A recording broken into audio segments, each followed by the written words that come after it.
Today's topic is a Lorentz force, and we have a Lorentz force when we move charges in a magnetic field, and charges can be electrons, protons or ions or current conductors, because when we look at a current conductor we have a negative pole and a positive pole, and here we have electrons that move from the negative to the positive pole.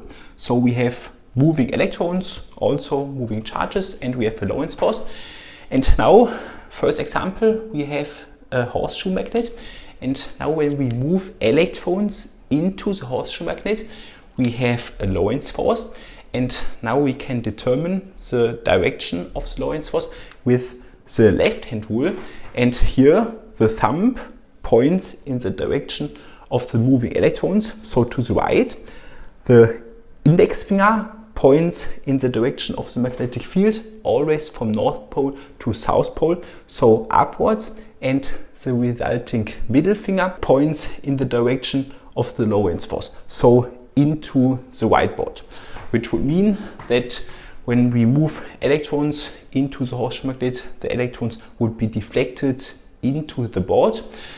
Now, when we look at protons, it is a bit different. Here we have to use the right hand rule. So here, moving protons, thumb points in the direction of the moving protons, so to the right. The index finger again points in the direction of the magnetic field, so upwards, and the middle finger points in the direction of the Lorentz force. So here we have a Lorentz force to us, which would mean that the protons would be deflected here to us.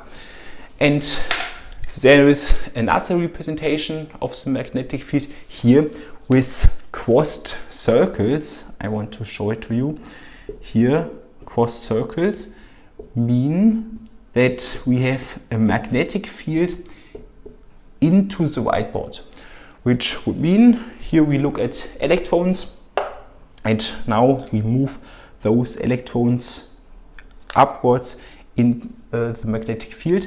Question is, in which direction does the Lorentz force point?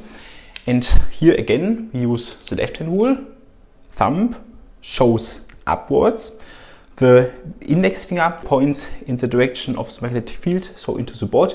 And here we have a Lorentz force to the right, which would mean that the electrons enter the magnetic field and are deflected to the right. And the next question is, does the movement continue to the right?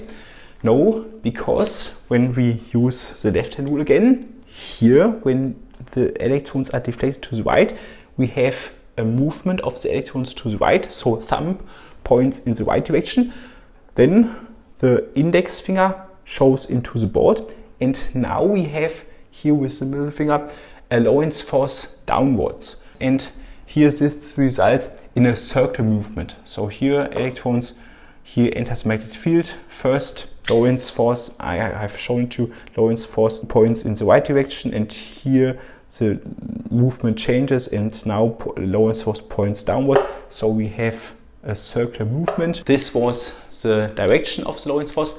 Next, we want to talk about the calculation of the Lorentz force, and we can calculate the Lorentz force F equals Q times B times V.